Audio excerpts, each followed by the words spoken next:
και αυτά τα μελίσια και ξεχυμονιάζουν καλύτερα και τρέχουν πιο γρήγορα την άνοιξη από τα διπλανά τους, ακριβώς λόγω θερμοκρασίας.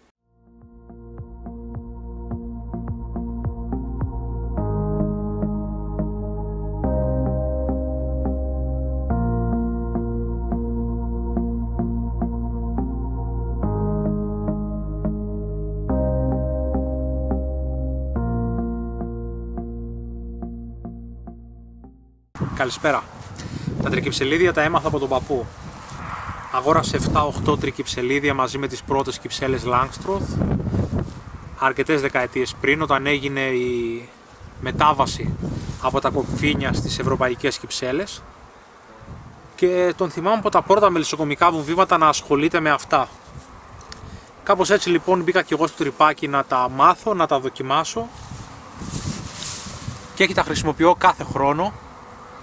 Θεωρώ πως είναι ένα πολύ σημαντικό μελισσοκομικό εργαλείο, έχοντας φυσικά όπως όλα κάποια πλεονεκτήματα, μειονεκτήματα, τα οποία σκέφτηκα να μην τα πω τώρα για να μην κουράσω, να τα πω στο τέλος του βίντεο. Εγώ λοιπόν τα τρικυψελίδια τα χρησιμοποιώ με δύο τρόπους. Ο πρώτος τρόπος είναι για παραφιάδες. Συνήθως κόβω τις πρώτες και τις τελευταίες παραφιάδες, αν μπορούσαμε να πούμε τις πρώιμες και τις πολύ όψιμες, σε τρικυψελίδια, και κάπου στα μέσα της σεζόν χρησιμοποιώ εξαράκια, χρησιμοποιώ δεκάρες κυψέλες κλπ. Ο λόγος που το χρησιμοποιώ στην αρχή και στο τέλος θα τον αναλύσουμε προς το τέλος, όταν θα πούμε πλεονεκτήματα και μειονεκτήματα. Σκέφτηκα λοιπόν να κάνω ένα βιντεάκι το οποίο να αφορά και τους δύο τρόπους χρήσης, και για αυτόν τον λόγο δεν θα ανέβει μάλλον τώρα στα κοντά. Έχουμε τώρα μέσα καλοκαιριού. Λογικά το βίντεο αυτό εσείς θα το δείτε το φθινόπωρο, όταν θα προετοιμάζω τα μελίσια για το ξεχειμώνιασμα, γιατί ο δεύτερος τρόπος με τον οποίο τα χρησιμοποιώ είναι ακριβώς αυτός, για το ξεχειμώνιασμα. Ξεχειμωνιάζω εδώ μέσα πολύ μικρά μελίσια ή πολύ όψιμες παραφιάδες. Θα το δούμε αυτό όμως όταν έρθει η ώρα. Σήμερα θα τα χρησιμοποιήσουμε για παραφιάδες. Και για να γίνει λοιπόν και μια έτσι μίνι παρουσίαση, αυτό εδώ είναι το τρικυψελίδιο, ένα από τα τρικυψελίδια τα οποία χρησιμοποιώ. Μια απλή κυψέλη που ενίοτε χρησιμοποιείται αν βγάλει τα χωρίσματα και σαν δεκάρα κυψέλη, με πόρτες, μία από εδώ, μία από εδώ και μία από εδώ πίσω, οι οποίες κανονικά θα έπρεπε να είναι στα πλάγια. Αυτές εδώ δηλαδή δύο που είναι μαζί, ενδεχομένως να δημιουργήσουν πρόβλημα με την παραπλάνηση των βασιλισσών. Αν και εγώ ποτέ στα τρικυψελίδια δεν αντιμετώπισα τέτοιο πρόβλημα. Τα έχω βάψει όπως βλέπετε και με διαφορετικό χρώμα. Βάζω και κάποια σημάδια μπροστά, όταν δηλαδή αυτή θα πάρει θέση για γονιμοποίησης. Εδώ μπορεί να βάλω ένα τούβλο, εδώ μπορεί να βάλω μια πέτρα ή ένα ξύλο, οπότε να το κάνω λίγο πιο εύκολο για τις βασίλισσες. Ωστόσο, αν θέλουμε να το κάνουμε ακόμα πιο ασφαλές, μπορούμε να τα βάλουμε στα πλάγια. Πολλά δηλαδή τρικυψελίδια έχουν μία είσοδο εδώ, μία από εδώ και μία από εδώ. Ο λόγος που δεν το έκανα έτσι είναι γιατί πρώτον έτσι τα βρήκα, και δεύτερον αυτά τα οποία έφτιαξα εγώ δεν τα έκανα διότι στο τρέιλερ που χρησιμοποιώ για τις μεταφορές χωράει ακριβώς τρεις κυψέλες τη μία δίπλα στην άλλη και δεν αφήνει περιθώριο, οπότε βάζοντας πόρτα από εδώ και από εδώ θα πιάνανε χώρο και δεν θα μπορούσα να φορτώσω τρεις στο πλάτος, τρεις κυψέλες στο πλάτος. Βάζοντας αυτούς τους αυτοσχέδιους τροφοδότες, απομονώνω τα τρία τμήματα και έχουμε τρεις διαφορετικές παραφιάδες. Πάμε τώρα να τη γεμίσουμε. Αυτό εδώ λοιπόν είναι ένα μελίσι το οποίο ήταν φέτος παραγωγικό, έχει παλιά μάνα, και γι' αυτόν τον λόγο σκέφτηκα αμέσως μετά την παραγωγή να το κόψω σε παραφιάδες. Έγινε λοιπόν ο τρίγος, μας έδωσε ένα πάτωμα μέλι και τώρα έχει μείνει ένα 15-16 μελίσι. Ήρθα μία εβδομάδα με 10 ημέρες πριν για να κάνω απλά τη ζωή μου πιο εύκολη και έκοψα τη μάνα. Αυτό κατέβασε όπως ήταν φυσικό βασιλικά και ελιά ορφάνιας και ήρθα πριν από 3 μέρες και τα χάλασα. Οπότε τώρα έχουν περάσει περίπου 10 ημέρες και έχει μόνο σφραγισμένο γόνο ή αν έχει θα έχει και λίγο ανοιχτό, ο οποίος τώρα σφραγίζεται. Είναι λίγο μεγαλύτερο, το έχω 18 πλαίσια μέσα, τα πατάει και τα 18. Είναι ένα 16-17 σφιχτό. Όπως είπαμε, έχω σκοτώσει τη μάνα, οπότε δεν χρειάζεται να ψάξω καθόλου. Ένα πλαίσιο το οποίο είναι γεμάτο με τροφές.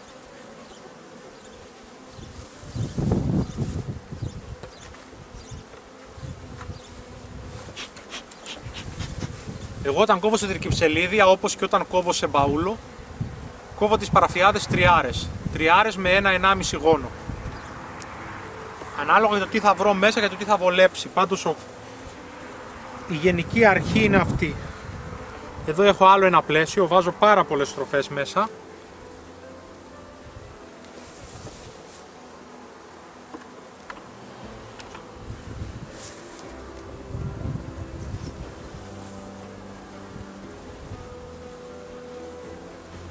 Αυτό είναι ένα πλαίσιο το οποίο είναι γεμάτο με τροφές. Αλλά θα ψάξω ένα το οποίο να είναι πιο γεμάτο ακόμα.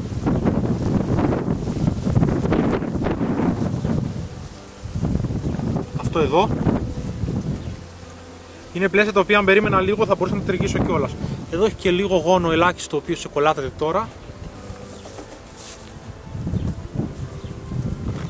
Έβαλα λοιπόν και στα τρία διαμερίσματα από μία τροφή. Θα βάλω ένα ακόμα πλαίσιο με τροφές, λίγο λιγότερες.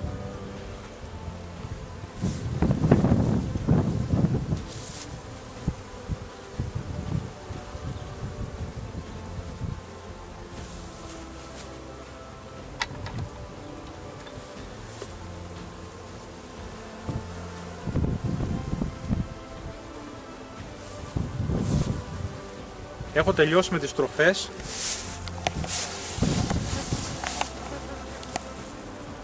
Έχω βάλει δύο τροφές, το ένα είναι πολύ γεμάτο, έχει τουλάχιστον 2 κιλά μέλι και το υπόλοιπο έχει γύρω στο 1-1,5. Και τώρα μένει να βάλω μόνο τους γόνους. Ορίστε ένας γόνος φραγισμένος όπως είπαμε.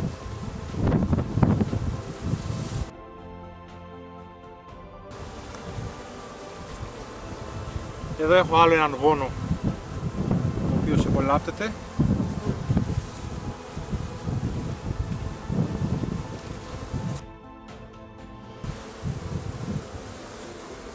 Και εδώ ένας τρίτος.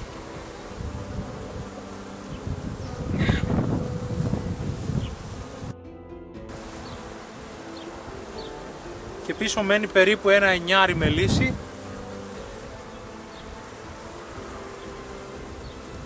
Για να γονιμοποιήσει και αυτό μία νέα μάνα.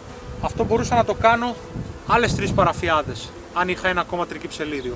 Αυτή τη στιγμή δεν έχω, οπότε αυτή θα μείνει μεγαλύτερη. Το τρικυψελίδι θα μεταφερθεί στο βουνό, γι' αυτό και θα μπει τώρα κυρόπανο από πάνω, γιατί εκεί οι θερμοκρασίες πέφτουν το βράδυ και θα μπουν βασίλισσες. Και θα μπουν αγωνιμοποιητές βασίλισσες, οι οποίες είναι βασιλοτροφίας, αλλά σήμερα σκάσανε. Δεν είχα προλάβει να το κάνω αυτό χθες, οπότε έχουν κολλαφθεί οι μάνες, τις έχω σε κλουβάκια και θα μπουν αγωνιμοποιητές εδώ μέσα.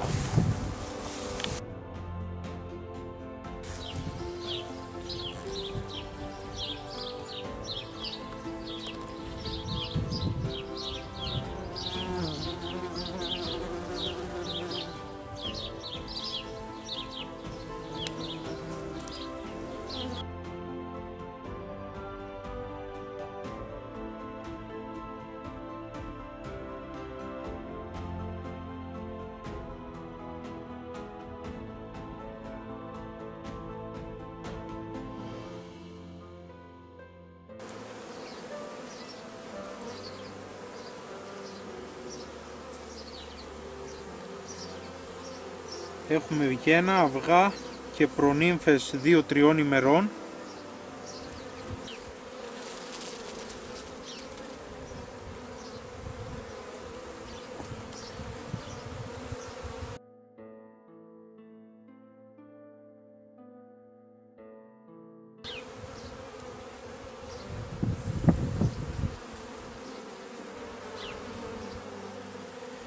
Εδώ γονιμοποιήθηκε λίγο πιο πριν.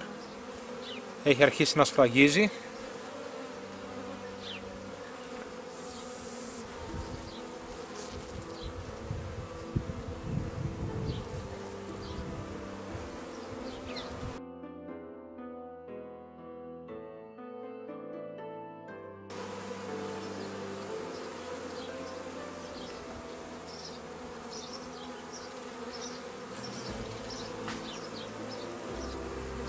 Εδώ δεν έχω γένα, ούτε η συμπεριφορά του μου αρέσει.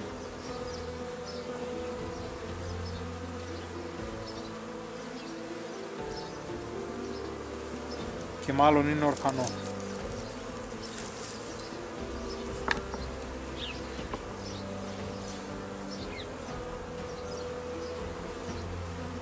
Τροφές βλέπουμε έχει πολλές. Αυτό λοιπόν θα γίνει συνένωση με το διπλανό του. Πέτυχαν τα 2 από τα 3, έχουμε 2 νέες μάνες. Αυτές εδώ οι παραφιάδες από εδώ και πέρα δεν περιμένουμε φυσικά να αναπτυχθούν. Θέλω απλά να γεμίσουν με τροφές, να κάνουν ωραία γονεψιά και να πάνε για χειμώνα. Ο καιρός έχει περάσει. Είμαστε τέλη Οκτωβρίου, τα μελίσια έχουν ετοιμαστεί. Μένουν μόνο κάποιες μικρές λεπτομέρειες. Δούμε λίγο τα μελίσια του τρικυψελιδίου και αν όλα πάνε καλά να τα κλείσουμε για χειμώνα. Τα μελίσια έχουν κάνει τις θεραπείες τους, έχουν γίνει και οι τροφοδοσίες. Θα γίνουν όμως αυτές τις μέρες και άλλες για να τα μπουκώσω λίγο με τροφές.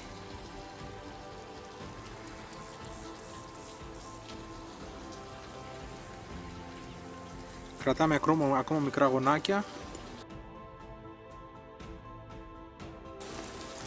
Ένα πλαίσιο γεμάτο με τροφές.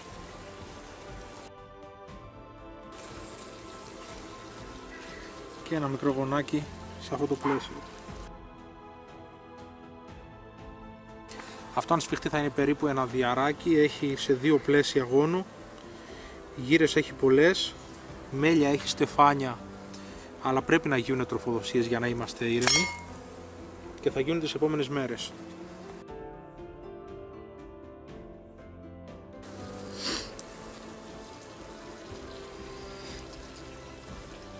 Και εδώ ίδια εικόνα. Εδώ έχω και λίγα αυγά.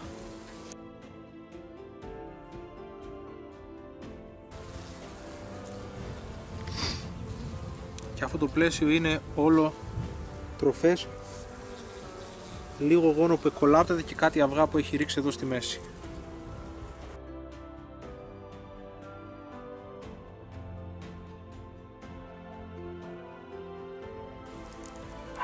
Γόνος, στεφάνια γύρις και μέλια αρκετά.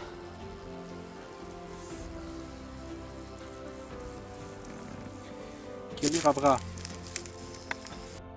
Εδώ έχω μονοτροφές.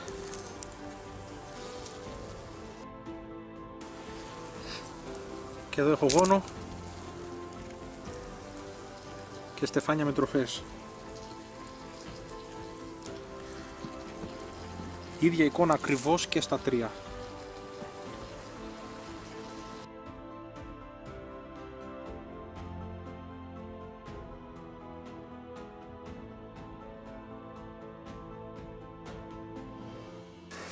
Ίδια εικόνα και στα 3, κρατάμε ακόμα λίγο γόνο, αλλά δεν έχουμε φρέσκο, έχουμε πολύ λίγα αυγά και ελάχιστες προνύμφες.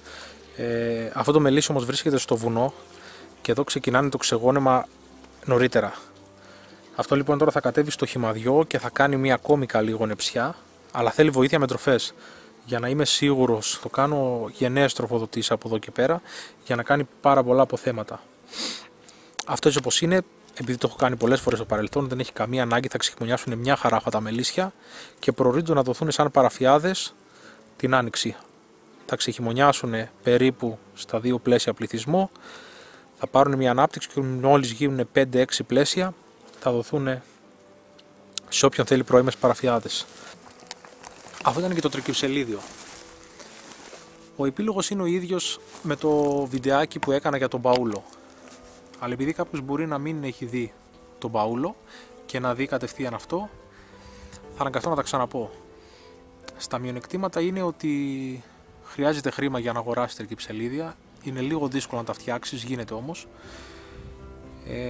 Και ένα ακόμη μειονέκτημα είναι ότι χρειάζεται μετάγγιση. Χρειάζεται δηλαδή επιπλέον χρόνο και κόπο όταν θα μεγαλώσει το μελίσι και θα χρειαστεί χρόνο να το κάνεις μετάγγιση. Έχει όμως πλεονεκτήματα. Πλεονεκτήματα που σε πολλές περιπτώσεις λύνουν τα χέρια. Ο χώρος. Τώρα σε μια 10 κυψέλη κουβαλάω 3 μελίσια. Και αυτό συνεπάγεται πολύ λιγότερος χρόνος και κόπος φόρτωμα ξεφόρτωμα, μεταφορές. Και το κυριότερο είναι το θέμα της θερμοκρασίας. Επειδή αυτά μοιράζονται μεταξύ τους την θερμότητα και δεν χάνεται αυτή στο περιβάλλον, την ανταλλάσσουν μεταξύ τους και ρυθμίζουν έτσι πολύ πιο εύκολα την θερμοκρασία. Και επίσης έχουν πλευρές οι οποίες είναι προστατευμένες από τις καιρικές συνθήκες. Ό,τι δηλαδή είπα και στα μπαούλα. Το ίδιο ακριβώς ισχύει και εδώ. Εγώ τα χρησιμοποιώ χρόνια και θα συνεχίσω να τα χρησιμοποιώ.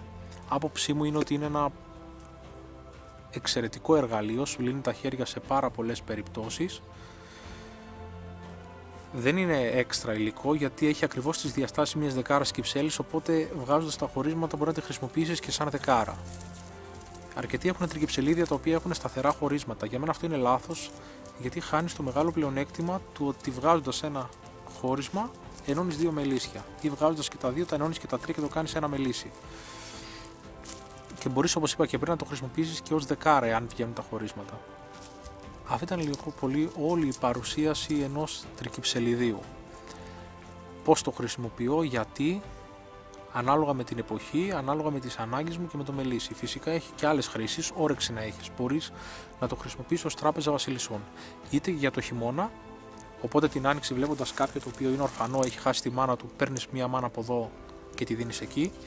Είτε μπορεί να το χρησιμοποιήσεις για να βγάζεις βασίλισσες, να γονιμοποιείς δηλαδή εδώ μέσα και μετά να παίρνεις τη βασίλισσα και να κόβεις παραφιάδα με τη γονιμοποιημένη αυτή βασίλισσα. Μπορείς να κόβεις παραφιάδες για να τις διαθέτεις αργότερα. Έχει πάρα πολλές χρήσεις, ανάλογα με το τι βολεύει και το πώς δουλεύει ο καθένας. Λοιπόν, σας ευχαριστώ πολύ για την παρέα. Μέχρι την επόμενη φορά να είστε καλά. Γεια σας.